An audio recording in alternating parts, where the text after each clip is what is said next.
Bonjour et bienvenue à tous. Aujourd'hui, je vous aide à choisir le meilleur crédit immobilier. Et en bonus, je vous dirai comment augmenter ou diminuer la durée de votre prêt de manière totalement gratuite.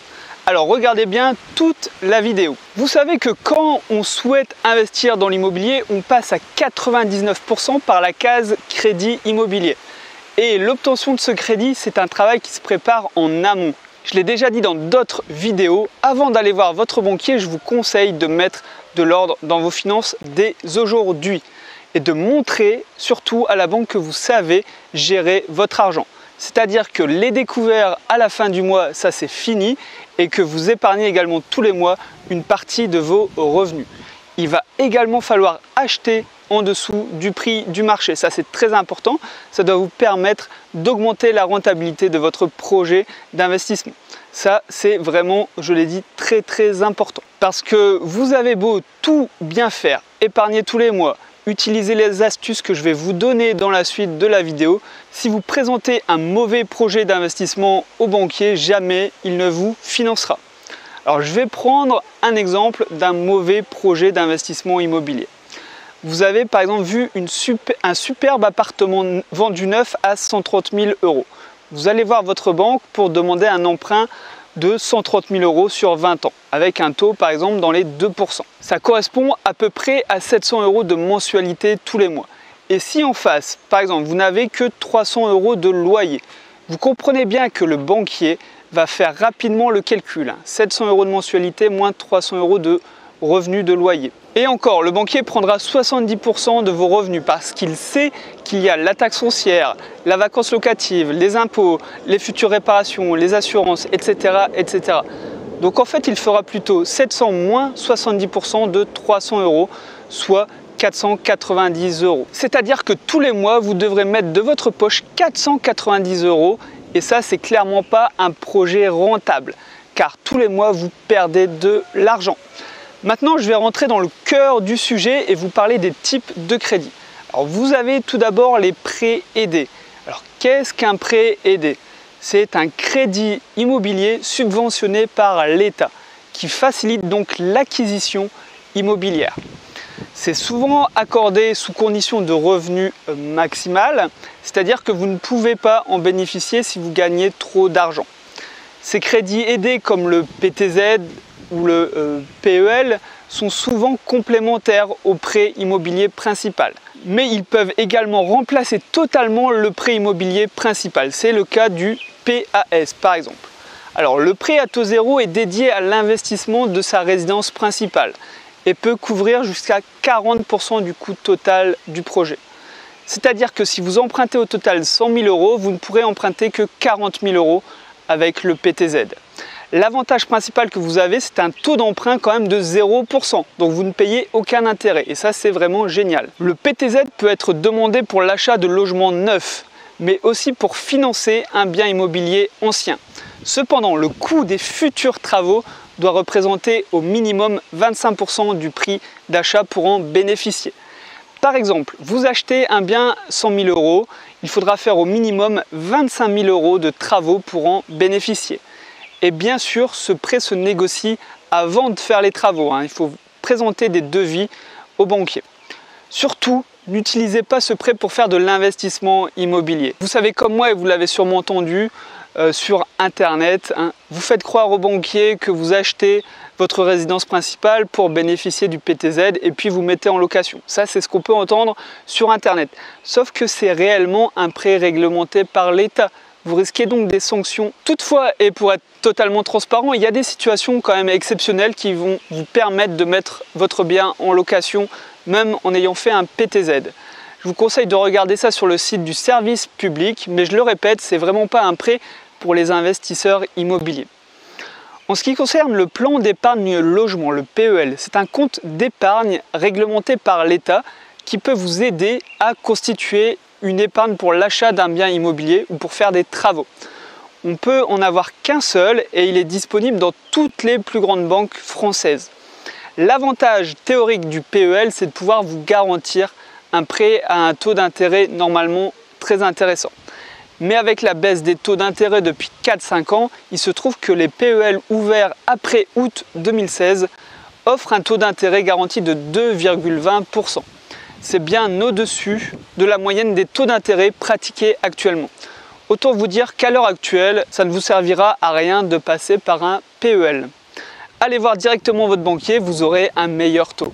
Vous avez également d'autres types de prêts aidés. Le prêt PAS, j'en ai parlé un petit peu, le prêt conventionné, le prêt aux fonctionnaires, le prêt action logement et le prêt location sociale. Mais ceux qui peuvent réellement vous intéresser vont être le PTZ, le prêt action logement et le prêt locatif social. Car ce sont des prêts qui vont vous permettre d'avoir un meilleur taux d'emprunt. Parce que les autres prêts proposent des taux au niveau ou au-dessus de ceux du marché. Donc avec toutes les contraintes administratives en plus, ça vaut vraiment pas le coup. Ensuite, il faut prendre en compte la durée du prêt. Et c'est défini ça par rapport à votre besoin d'investisseur.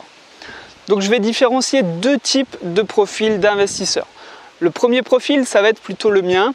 C'est une personne qui a envie de vivre de ses revenus immobiliers le plus rapidement possible. Dans ce cas, il va falloir prendre un crédit sur la durée la plus longue possible, en général 20 ans pour un investissement. Pourquoi ? Parce qu'en prenant un prêt sur une durée la plus longue possible, nos mensualités seront plus faibles. Du coup, l'écart entre nos revenus et notre crédit sera plus grand et donc on gagnera plus d'argent tous les mois. Je vais prendre un exemple pour que vous compreniez bien. J'ai des revenus locatifs de 1 000 € et j'ai le choix entre un crédit de 900 € par mois pendant 10 ans ou de 500 € par mois pendant 20 ans.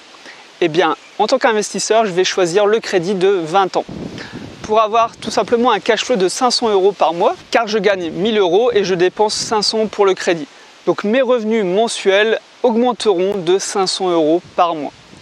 Le second profil, c'est celui qui n'a pas forcément envie de quitter son travail pour vivre de ses investissements immobiliers. Pour lui, investir dans l'immobilier, c'est un moyen de se créer un patrimoine ou de placer son argent dans la pierre ou d'obtenir des revenus supplémentaires pour sa retraite, etc., etc. Il y a vraiment plein de raisons possibles. Dans ces cas-là, on va préférer réduire la durée du prêt sur 8, 10, 15 ans, à vous de voir, pour rembourser au plus vite ce crédit immobilier et être pleinement propriétaire du bien. Une autre question qu'on se pose quand on fait un crédit immobilier, c'est savoir si on doit mettre de l'apport ou non, tout simplement. Moi, je vais toujours vous recommander d'emprunter le maximum à la banque et même d'emprunter la totalité du projet. Coût d'acquisition, frais de notaire et coût des travaux. C'est ce qu'on appelle un prêt à 110%. Et ceci pour une raison toute simple.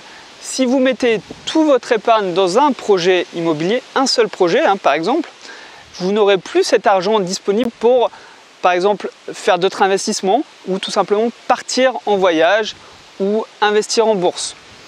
En fait, vous n'aurez plus d'argent pour l'utiliser comme vous en avez envie. Il ne faut pas non plus oublier que l'investissement immobilier réserve toujours des surprises.